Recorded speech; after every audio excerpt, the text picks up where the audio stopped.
ಬೀದರ್ನ ಇತಿಹಾಸ ಪ್ರಸಿದ್ಧ ಶ್ರೀ ನಾಗನಾಥ ದೇವಸ್ಥಾನಕ್ಕೆ ಭಕ್ತರ ದಂಡೆ ಹರಿದು ಬರುತ್ತಿದೆ. ಏನೇ ಹರಕೆ ಕಟ್ಟಿದ್ರೂ ಅವೆಲ್ಲ ನೆರವೇರುತ್ತೆ ಎನ್ನುವಂತಹ ಪ್ರತೀತಿಯಲ್ಲಿದೆ. ಹಾಗಾಗಿ ಅನ್ಯ ರಾಜ್ಯದಿಂದಲೂ ಭಕ್ತ ಸಾಗರವೇ ಹರಿದು ಬರುತ್ತಿದೆ.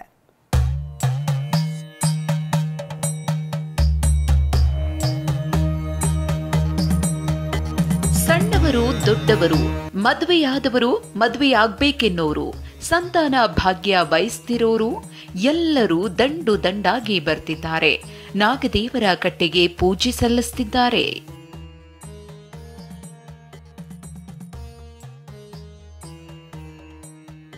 ಬೀದರ್ನ ಹುಮ್ನಾಬಾದ್ನ ಬೇಹಳ್ಳಿಖೇಡದಲ್ಲಿ ನಡೀತಾ ಇರುವ ಜಾತ್ರೆ ಇದು. ಶ್ರೀ ಕ್ಷೇತ್ರ ಸೀಮಿನಾಥ ಕ್ಷೇತ್ರದಲ್ಲಿ 7 ದಿನಗಳ ನಾಗದೇವರು ಜಾತ್ರೆ ನಡೀತಿದ್ದು ಭಕ್ತ ಸಾಗರವೇ ಹರಿದು ಬಂದಿದೆ. ರಾಜ್ಯ ಮಾತ್ರವಲ್ಲ, ಮಹಾರಾಷ್ಟ್ರ, ತೆಲಂಗಾಣದಿಂದಲೂ ಭಕ್ತರು ಜಾತ್ರೆಗೆ ಬರ್ತಿದ್ದಾರೆ. ನಾಗದೇವರ ಕಲ್ಲಿನ ಮೂರ್ತಿ ಕೆತ್ತಿ ಪೂಜೆ ಸಲ್ಲಿಸುತ್ತಿದ್ದಾರೆ. ಮಟ್ಪಸಲ್ಲಿ ಪೂಜೆ ಮಾಡ್ತೇವ್ರಿ. ಇಲ್ಲಿ ನಮ್ಗೇನು ಕಡಿಮೆ ಬಿದ್ದಿಲ್ಲ. ಏನು ಬೇಡಿದೇವೆ ಅದು ಆಗ್ಯದ ನೋಡ್ರಿ. ಮಕ್ಕಳಿಲ್ದವ್ರಿಗೆ ಮಕ್ಕಳು ಕೊಟ್ಟಾರ, ಮದುವೆ ಆಗಲ್ದವ್ರಿಗೆ ಮದುವೆ ಆಗ್ಯಾವ.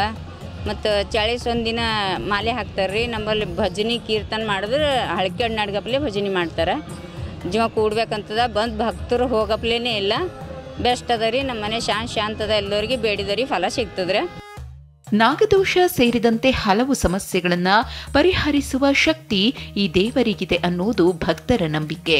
ಹೀಗಾಗಿ 8 ಶತಮಾನದಷ್ಟು ಪುರಾತನವಾದ ದೇಗುಲಕ್ಕೆ ಭಕ್ತರ ದಂಡು ಹರಿದು ಬರುತ್ತಿದೆ.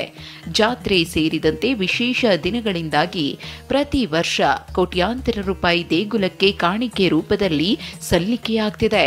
ಇದು ಸರ್ಕಾರದ ಬೊಕ್ಕಸಕ್ಕೆ ಸೇರ್ತಿದೆ. ಸುರೇಶ್ ನಾಯಕ್, ಟಿವಿ9 ಬೀದರ್.